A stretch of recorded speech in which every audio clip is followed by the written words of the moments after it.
नमस्कार, मैं विद्याशंकर तिवारी हूँ इंडिया न्यूज़ के डिजिटल चैनल इन खबर के लिए। कहते हैं कि राजनीति दाव पेचों का नाम है।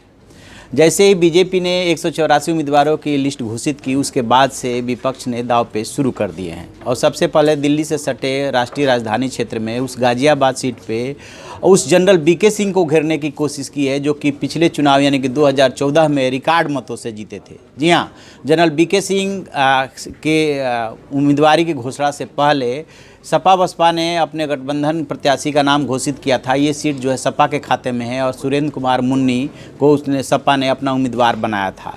लेकिन जैसे ही कांग्रेस ने डॉली शर्मा को गाजियाबाद लोकसभा सीट से अपना उम्मीदवार घोषित किया, एसपी ने अपना उम्मीदवार बदल दिया है और वो लेकर के अब आई है बीएसपी से सुरेश बंसल को। सुरेश बंसल अभी तक बीएसपी में हुआ करते थे, लेकिन उम्मीदवारी के चंद घंटे पहले वो सपा में शामिल हुए। इसके पहले मायावती से सपा प्रमुख अखिलेश यादव ने संपर्क किया कि सुरेश बंसल को वो सपा में लेना चाहते हैं और गाजियाबाद से लोकसभा सीट पे उम्मीदवार बनाना चाहते हैं। फिर दोनों में रजामंदी हुई। रजामंदी के बाद सुरेंद्र मुन्नी का टिकट काट करके एसपी से सुरेश बंसल को उतार दिया गया है। माना ये जा रहा है कि सुरेश बंसल के उतरने से जनरल बीके सिंह की जो मुश्किल है वो बढ़ गई है, क्योंकि डॉली शर्मा कांग्रेस उम्मीदवार होने से एसपी बीएसपी की मुश्किलें बढ़ी थी, क्योंकि ब्राह्मण वोट कट रहा था। इस वजह से ये उम्मीदवार बदला गया। सुरेश बंसल चूँकि गाजियाबाद से बीएसपी कोटे से बीएसपी से विधायक रह चुके हैं, इसलिए उनका गाजियाबाद में ठीक ठाक पकड़ मानी जाती है। तो गाजियाबाद के यदि उस पर जो विधानसभा सीटें आती है उस पर नज़र डालेंगे तो उसमें कुल 5 विधानसभा सीटें हैं। लोनी है, मुरादनगर है, साहिबाबाद है, गाजियाबाद है और धौलाना है।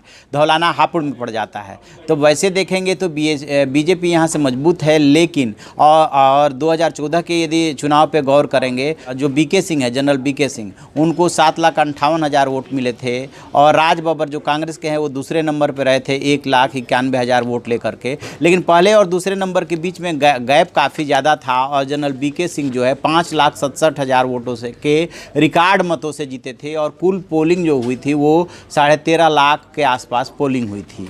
तो इस तरह से बीके सिंह का जीत का मार्जिन काफ़ी ज़्यादा था।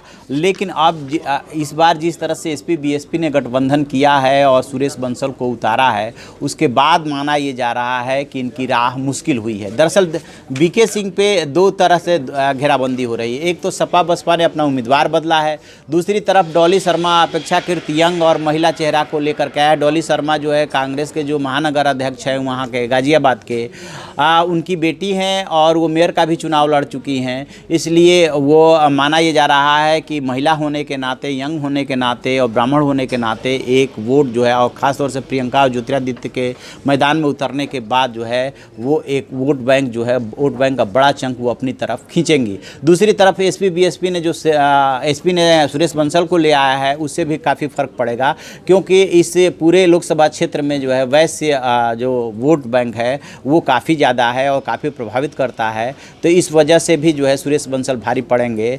और एक और बात है कि बीके सिंह को घेरने के लिए विरोधियों के साथ साथ अपने भी लगे हुए हैं, यानी कि बीजेपी भी लगी हुई है। वजह यह है कि बीके सिंह बाहरी है और गाजियाबाद का सबसे बड़ा जो दुर्भाग्य माना जाता है कि यहाँ पे ज़्यादातर लोकसभा चुनाव में बाहरी चुनाव जीते हैं। 2014 से पहले 2009 में यहाँ से राजनाथ सिंह जीते थे और 2014 में बताया जा रहा है कि वो कहीं ना कहीं उन्हें डर लग रहा था कि गाजियाबाद पता नहीं रिपीट करेगा कि नहीं करेगा, इस वजह से वो लखनऊ शिफ्ट हो गए थे। तो अभी तक का यहाँ का इतिहास कुछ इस तरह का रहा है कि ज़्यादातर उम्मीदवार बाहरी रहे हैं। तो बीके सिंह को भी बाहरी माना जाता है, बाहरी वो हैं भी।